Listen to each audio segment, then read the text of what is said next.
Seguimos con nuestros estudios, nuestras predicaciones sobre Lucas, y hoy empezamos el capítulo 2, y el capítulo 2 es de la Navidad, la primera Navidad que hubo. Entonces te pregunto, ¿a ti te gusta la Navidad? A mí me encanta. Yo creo que la celebración que quizás más me gusta de todo el año, y creo que es así para muchísimas personas que les gusta la Navidad. Y nuestro texto de hoy, todos lo hemos leído, lo hemos escuchado, lo hemos cantado, y casi podría decir con certeza durante todos los años de nuestra vida. Lo oímos desde pequeños en el cole, en los teatros navideños, en los villancicos, en la tele. Puede ser que venimos de un hogar creyente, lo escuchamos, lo celebramos, puede ser que no, pero todo el mundo, por lo menos en el mundo occidental, ha escuchado ese relato que nos toca hoy. Incluso yo me acuerdo, uno de mis recuerdos más tempranos, con 5, quizás 6 años, era el teatro navideño del cole, y era este texto, me acuerdo, y yo lloré muchísimo, porque yo quería ser un ángel y ellos me eligieron ser narradora. Y no hay nada más aburrido que ser la narradora, que tenía que llevar la ropa normal y lo demás allí con ángeles. Y mi madre me dejaba vestir de ángel en casa, porque era una buena madre. Pero todos tenemos memorias, tenemos algo con ese texto de hoy. Entonces, de hogar creyente o no, todos podemos relacionar. Pero realmente lo conocemos, lo leemos detenidamente, reflexionemos en ella. Pues después del largo capítulo 1, ya llega por fin el nacimiento de Jesús. Y la predicación se divide en 3 secciones: el nacimiento de Jesús, el mensaje del ángel y la visita de los pastores. Leemos. ¿Saben lo que vamos a hacer? Aunque es corto, los primeros versículos los vamos a leer de pie, porque necesitamos mover nuestras piernas. Entonces nos ponemos de pie y dice en Lucas 2, por aquellos días Augusto César decretó que se levantara un censo en todo el imperio romano. Este primer censo se efectuó cuando Cirenio gobernaba en Siria, así que ahí iban todos a inscribirse, cada cual a su propio pueblo. Hasta ahí. Hemos estado de pie poco, pero no hemos movido. Hasta ahí, solo. Aquellos días se refiere a los tiempos de Herodes, cuando María estaba embarazada. Todo empieza con un censo. Este censo particular fue emitido por el emperador Augusto César. Augusto César no era su nombre, sino más bien su título. César significa emperador, mientras que la palabra Augusto significa reverenciado, honrado, estimado. Y eso refleja el gran respeto que él imponía. Augusto ascendió al trono y cuando su ascenso al trono marcó el inicio del Imperio Romano. El emperador restauró la unidad y la administración después de un largo tiempo de guerras destructivas civiles, y marcó lo que llamamos nosotros el principio de la paz romana, ¿no? Que era una época de paz y prosperidad a lo largo del mundo grecorromano. Esa paz duró unos 2 siglos. Podríamos decir que Augusto César era la persona más importante de la historia romana. Su nombre no era Augusto César, su nombre era Gayo Octavio. Su abuela era la hermana de Julio César.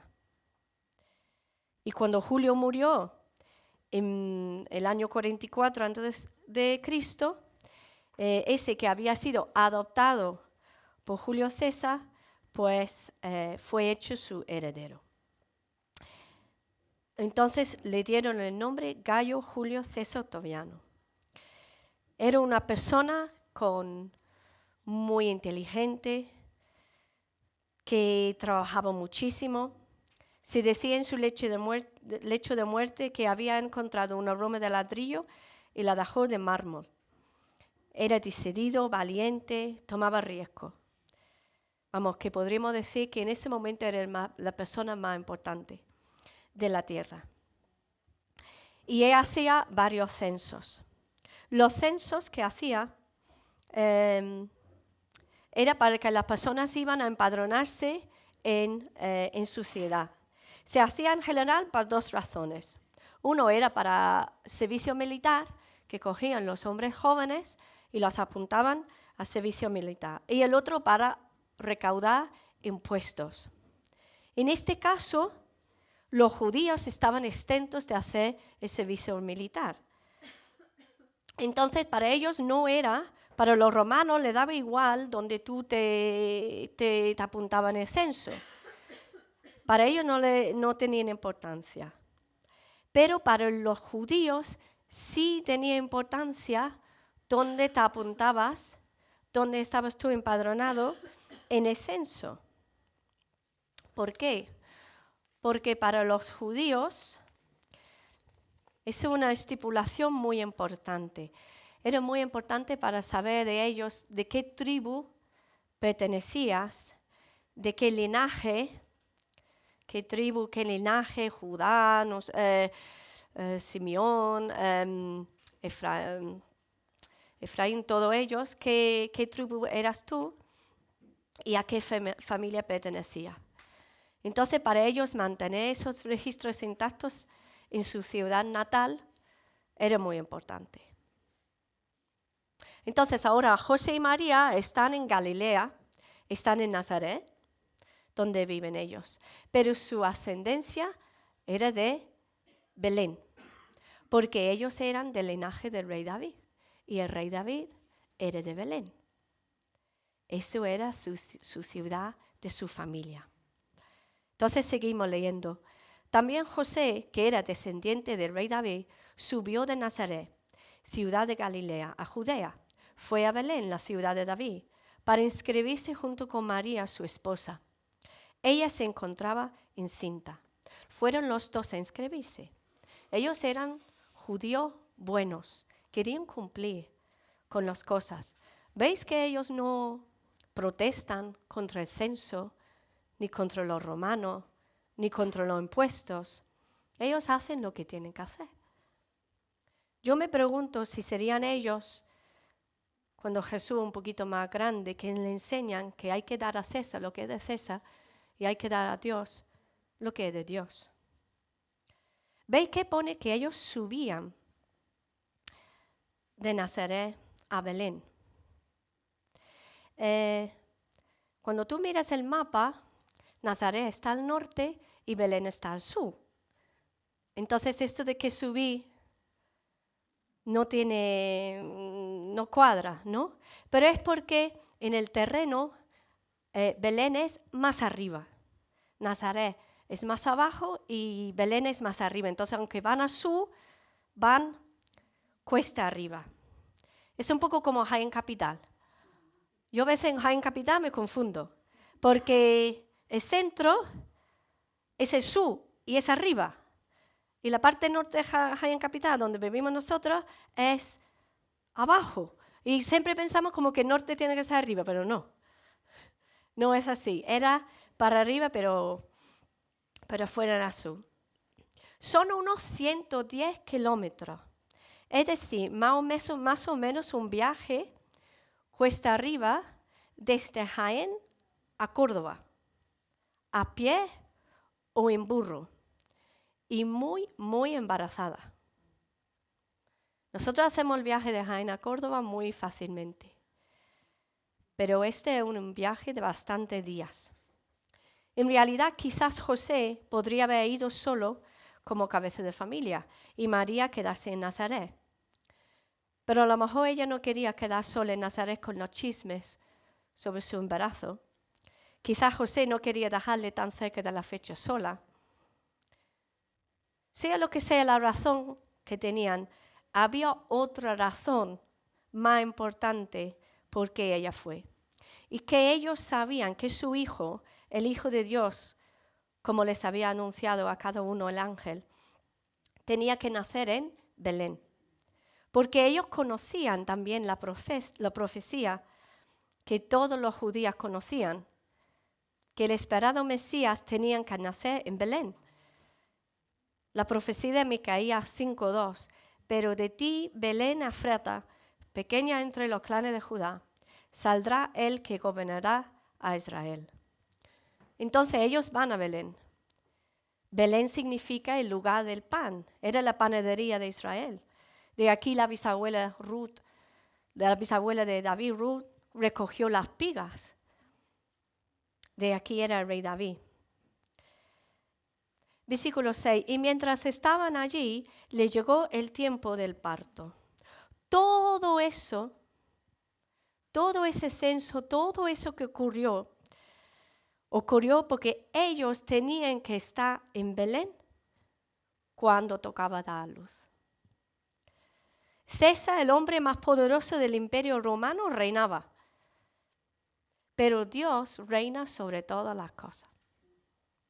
César estaba en su trono, pero el verdadero rey de reyes estaba a punto de nacer en un pueblecillo.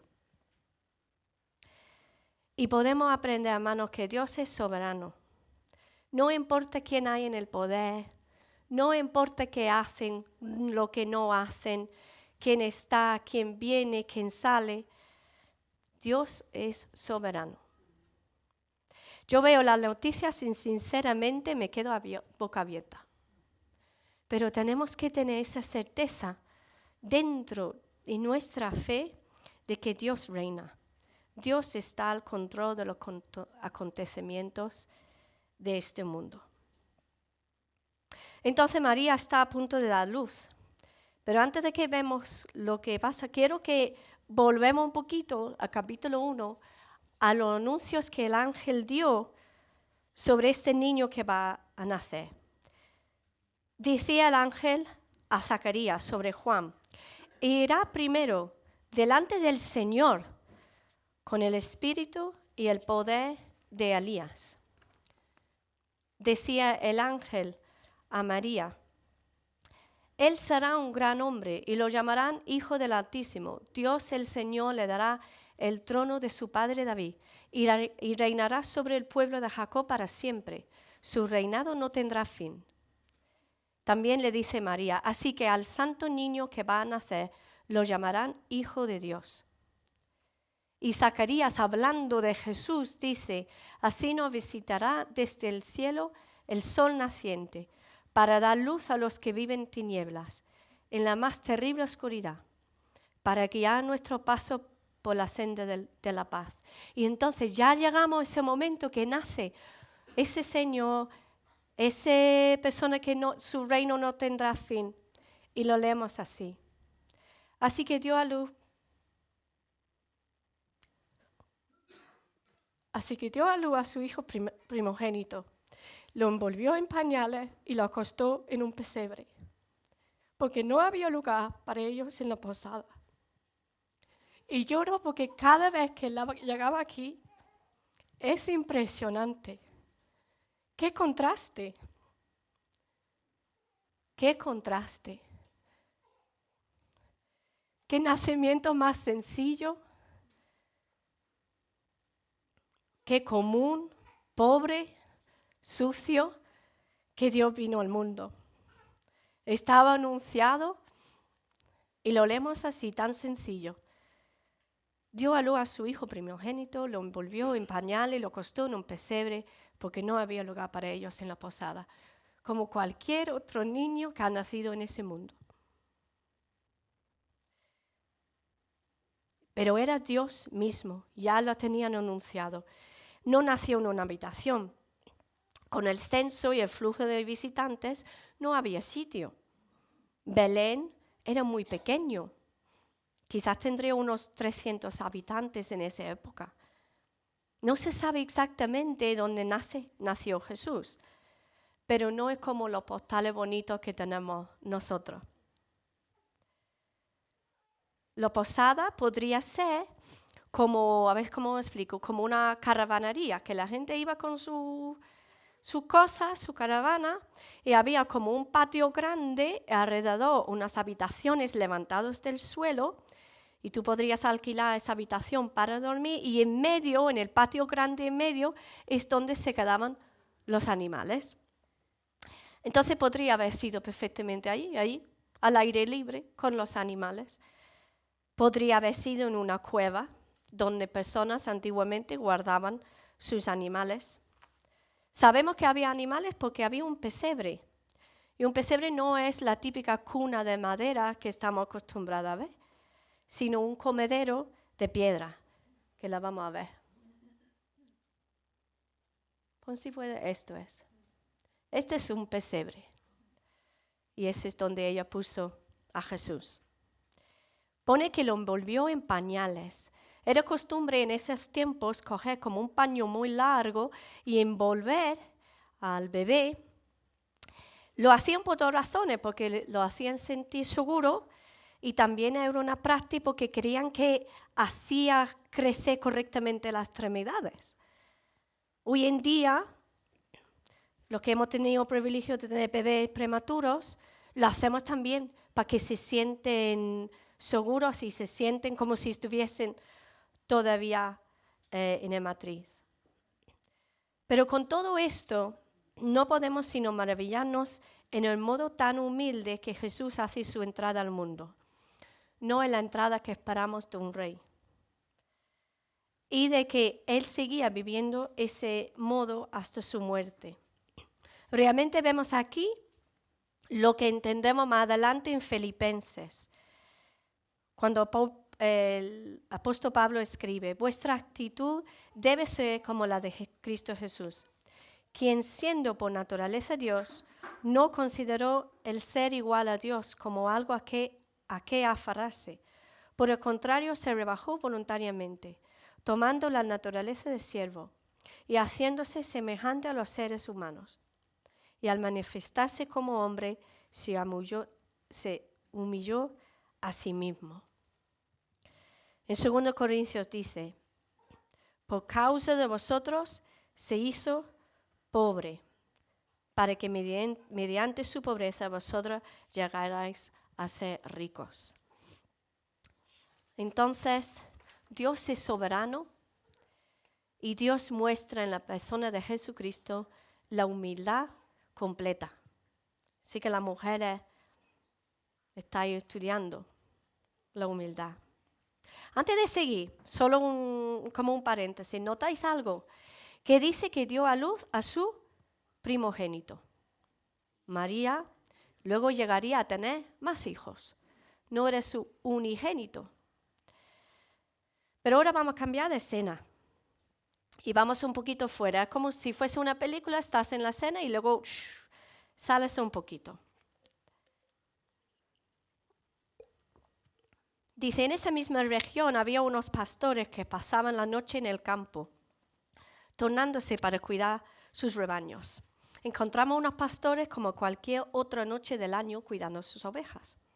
Ellos no tenían idea de lo que iba a suceder. Yo pregunto, ¿hubiéramos nosotros incluido a pastores en el en el relato sobre el nacimiento de Jesús? Los pastores estaban casi al final de la escalera social. Era un trabajo bastante aislado. Ellos tenían que trabajar 24 horas, los 7 días de la semana. Entonces, por esta razón, ellos no podían cumplir el día de reposo. Entonces se les veían como impuros. No es que su trabajo tenía mala reputación. Recuerda que Moisés era pastor, Amós el profeta, pastor, David era pastor. Ellos eran personas usadas por Dios. Pero en general no eran personas educadas, no tenían tanto conocimiento de la ley, eran muy humildes. Pero es precisamente a este grupo a quien Dios envía su mensajero. No sabemos cuántos eran ni sabemos su nombre. Pero fíjate que después de unos 400 años sin el pueblo judío recibir palabra de Dios, Dios envió un ángel para contar la noticia más grande de la humanidad a personas muy normales, haciendo trabajo muy normal, al lado de un pueblo muy normal. Yo no sé vosotros, pero ¿alguna vez tenéis la sensación de ¿qué hago? ¿Qué estoy haciendo? ¿Dónde estoy? ¿Y a dónde voy? Y que nuestras vidas son tan normales.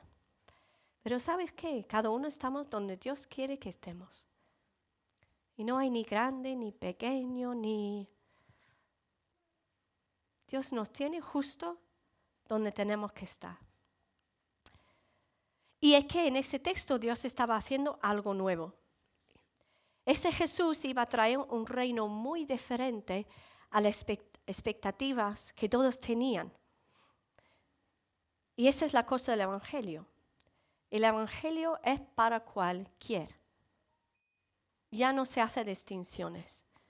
A Dios sí le sigue importando el sacerdote en el tiempo, le sigue importando el rey. Claro que quiere que César le conocía.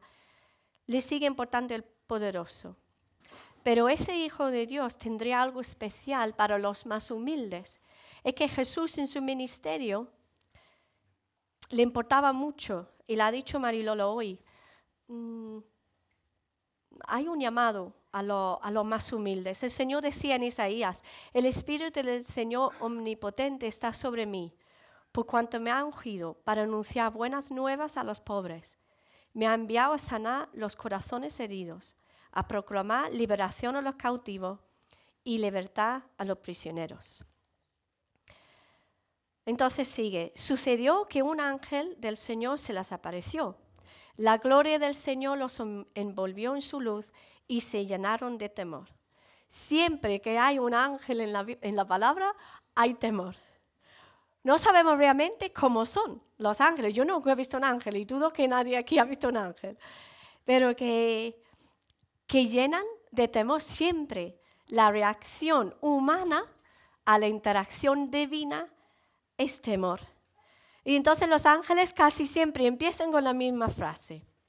No tengáis miedo. Mirad que os traigo buenas noticias que serán motivo de mucha alegría para todo el pueblo. Hoy ha nacido en la ciudad de David un Salvador, que es Cristo el Señor. Esto os servirá de señal. Encontraréis a un niño envuelto en pañales y acostado en un pesebre. No tengáis miedo. Pero fijaros lo que dice. Mirad. ¿Os acordáis? Bueno, Cristina nos ha acordado. Mujeres del retiro. Mirad. Cambiamos de perspectiva. No miramos desde nuestro punto de vista, cambiamos. ¿Y qué dice? Dios os ha nacido. Es para ellos. Me llama la atención que no dice, mira, hay una chica que ha tenido un bebé. No, dice, os ha nacido. Este bebé es para ellos también. Este bebé es para todos.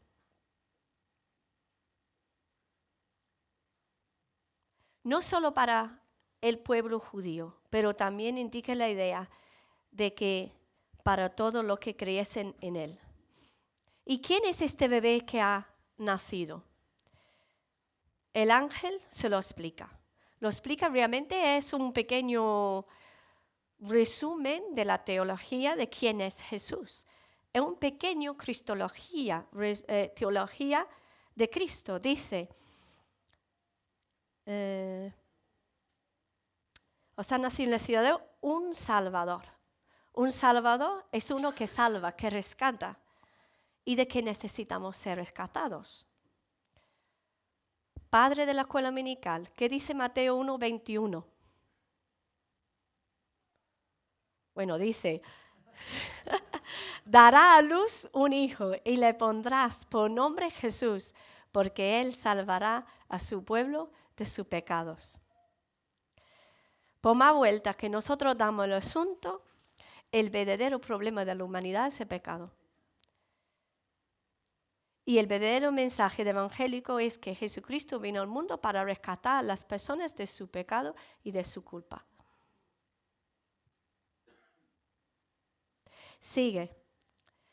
Os ha nacido un Salvador, que es Cristo. Cristo es el griego para la palabra hebreo Mesías, el ungido, el elegido. El pueblo judío esperaba un líder que les rescataría. Y ese líder fue anunciado a lo largo del Antiguo Testamento. Eso es un título muy elevado para un bebé. Y sigue, Cristo el Señor. Fijaros que dice el Señor, no un señor, no un título para una persona muy respetado. Dice Cristo el Señor. Y ellos sabían, estos pastores sabían que cuando le estaban dando ese título, le estaban dando un título divino, que ese es Dios naciendo entre nosotros. Realmente aquí está diciendo, este bebé nacido en Belén es el quien salva a las personas del pecado, el anhelado Mesías, Dios en cuerpo humano. Y como ver a un ángel recibir este mensaje no era suficiente, pasa lo siguiente. De repente apareció una multitud de ángeles del cielo que alababan a Dios y decían, gloria a Dios en las alturas y en la tierra paz a los que gocen de su buena voluntad. No sabemos cuántos eran, pero una multitud es un grupo enorme. Tantos ángeles en la palabra juntos no se ha visto antes en la palabra. Hasta este momento no hay aparición de tantos ángeles. Y no solo es un momento de gracia para nosotros, el mensaje para estos pastores, sino para ellos mismos era un momento de celebración. Tú imaginas desde el punto de vista de los ángeles. Habían visto al hombre caer, habían visto la rebeldía, habían visto todo. Y ahora el mismo Dios, segunda persona de la Trinidad, que ellos en el cielo alababan, estaba aquí para cumplir su misión en la tierra. Y ellos están alabando a Dios por lo que está Dios haciendo con la humanidad. Decían, gloria a Dios en las alturas y en la tierra paz. Y la paz. ¿Hay paz en la tierra? No. Yo no veo paz en la tierra. Yo mirando otra vez, es que me gusta mirar Google Maps, ¿qué queréis? A mí me gusta mirar estas cosas. Y está Belén a unos 85 kilómetros de la Franja de Gaza. ¿Hay paz? No. Está como de aquí a Granada, de distancia. No hay paz. Pero la paz que está hablando aquí es entre las personas en quien reposa el favor de Dios. Ese es el paz como resultado del perdón de pecados de este niño, del Salvador, de Jesús, del príncipe de paz. Entonces, la segunda parte es el mensaje del ángel. ¿Quién es ese bebé? Ese bebé era Dios. Dios con nosotros. Y tercera parte, la visita de los pastores. Cuando los ángeles se fueron al cielo, los pastores se dijeron unos a otros, vamos a Belén a ver esto que ha pasado y que el Señor nos ha dado a conocer. Así que fueron deprisa y encontraron a María y a José y al niño que estaba acostado en el pesebre. Cuando vieron al niño, contaron lo que les habían dicho acerca de él. Y cuantos lo oyeron se asombraron de lo que los pastores decían. El ángel en sí no había mandado que fuesen ellos a Belén, pero era como intrínseco en su mensaje, porque le dijo, os servirá de señal, encontraréis un niño. Entonces entendían que tenían que ir. Ellos están maravillados y ellos quieren ir. Fijaros que ellos dicen, perdonad, vamos a ver esto que ha pasado y que el Señor nos ha dado a conocer. Ellos sabían que lo que el ángel estaba hablando era del Señor mismo. Ellos tenían fe. Y no quedaban ahí hablando, no quedaban poniendo lógica a lo que le había pasado. Eso podría haber sido que estamos muy cansados, eso podría haber sido esto, no. Ellos fueron inmediatamente y hacían 3 cosas. Creyeron el mensaje, respondieron yendo, fueron a comprobar, fueron a ver y lo contaron.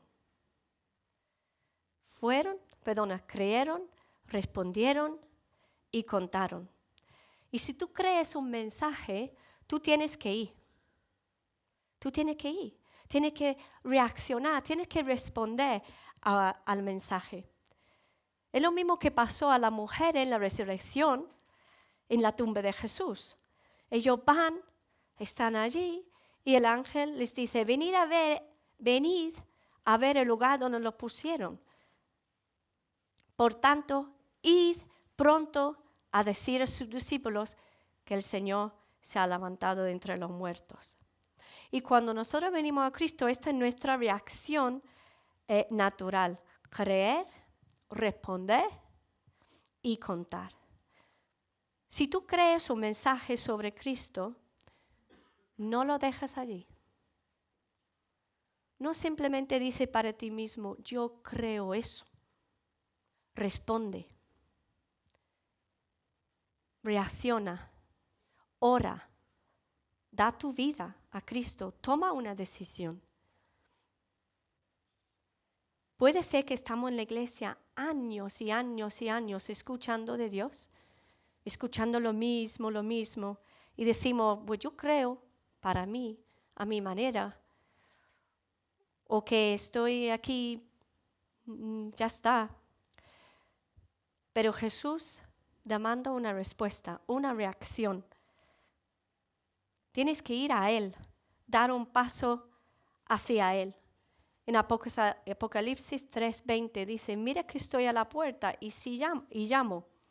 Si alguno oye mi voz, cree, y abre la puerta, responde, entraré y cenaré con Él y Él conmigo.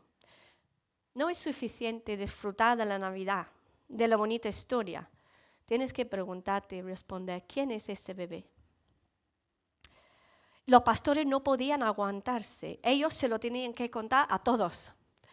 A todos. Estaban explotando. Y eso no pasa, ¿verdad? Cuando primero damos el paso de fe, primero conocemos a Cristo, ¿a qué explotamos? Que tenemos que decírselo a todos. Yo me acuerdo recién convertida, yendo al autobús a la universidad, mirando por la ventana y pensando, es que conozco a Dios. Es que yo conozco a Dios. Y subió una chica y se sentó mirando. No la conozco, ni la he visto antes ni después. Y estaba yo mirando por ahí. Digo, ¿sabes que conozco a Dios? Es que no podía. Mi miraba y dice, muy bien. Pero es que no se puede contenerse. Y eso es lo que pasaba a estos pastores. Se lo tenían que contar a los demás. Y los demás, a quien contaron, se maravillaron, estaban contentos, pero no sabemos más. Y eso puede pasar. Te alegras, dices qué bonita historia, qué curiosidad, pero no sabemos.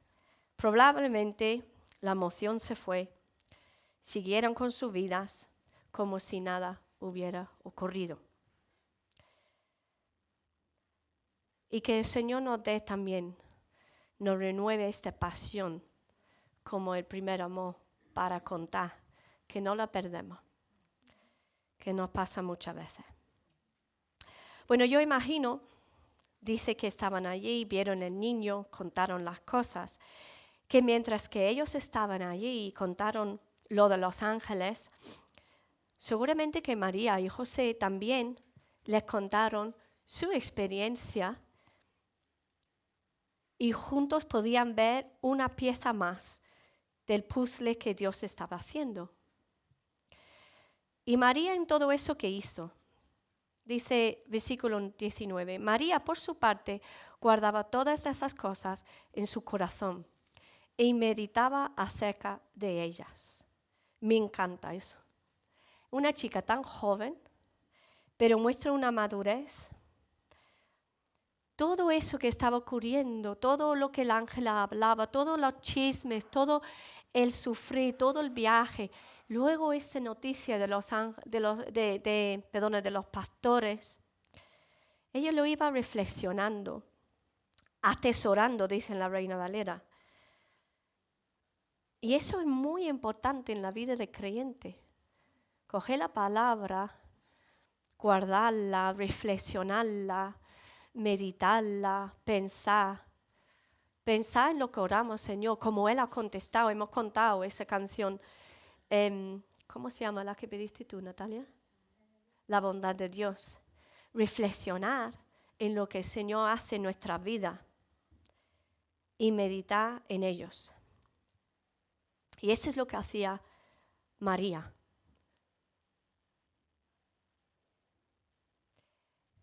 Porque luego le vendría más cosas. Y nosotros podemos hacer igual. En la Navidad, a mí me encanta cuando ya tenemos el árbol. Mira, casi lo saco este fin de semana preparando esto, ¿eh? Estaba yo. ¿Sí o no que he puesto villancico en casa, Tomás? Que estaba ya. No nos queda mucho. Pero cuando tenemos el árbol y todo eso, yo os animo. Es algo que me encanta hacer todos los años. O me levanto temprano o me cuesto tarde, cuando no hay ruido, baja las luces, tiene las luces, y coge la palabra de las historias del nacimiento de Jesús y léelos, reflexiónalos, vívelos. Porque la palabra, cuando lo meditamos, es una bendición enorme, enorme. Y perdemos mucho cuando no lo hacemos. Bueno, pues los pastores regresaron glorificando y alabando a Dios por lo que habían visto y oído, pues todo sucedió tal como se les había dicho. Los pastores estaban estáticos, absolutamente estáticos. Es difícil entender lo que significaba esta noche para ellos. Ellos volvían a su trabajo. Pero eso para ellos los cambió la vida. Hay una leyenda, una historia que dice que unos años después, quizás unos 40 años después, los pastores estaban ahí cuidando sus rebaños al lado de Belén. Y estaban los nietos y dicen, oye, papá, ese de verdad pasó, de verdad pasó. Y estaban cada pastor hablando con su nieto y uno dice, no sé, no fui, me quedé. No sabemos, es una leyenda. Pero imagínese el pastor que se quedó. Se perdió. Entonces yo te animo, no te queda, ve, cree, responde. el Señor nos ha dado un regalo enorme en su Hijo. Pero sé como las pastores y ve. Vamos. Señor, muchas gracias porque eres soberano y a la vez eres humilde. Gracias porque hiciste todo tan bien. Gracias porque mandaste a tu Hijo en un momento perfecto. Gracias, Señor, porque viniste no solo en ese momento, en ese tiempo, pero también has venido por nosotros. Gracias porque nos has dado oportunidad también responder a ti. Gracias porque podemos venir a ti. Gracias, Señor, porque podemos contar de tu bondad a los demás. Gracias, Señor, también, porque yo sé que tocas y tocas a la puerta de nuestro corazón. Y si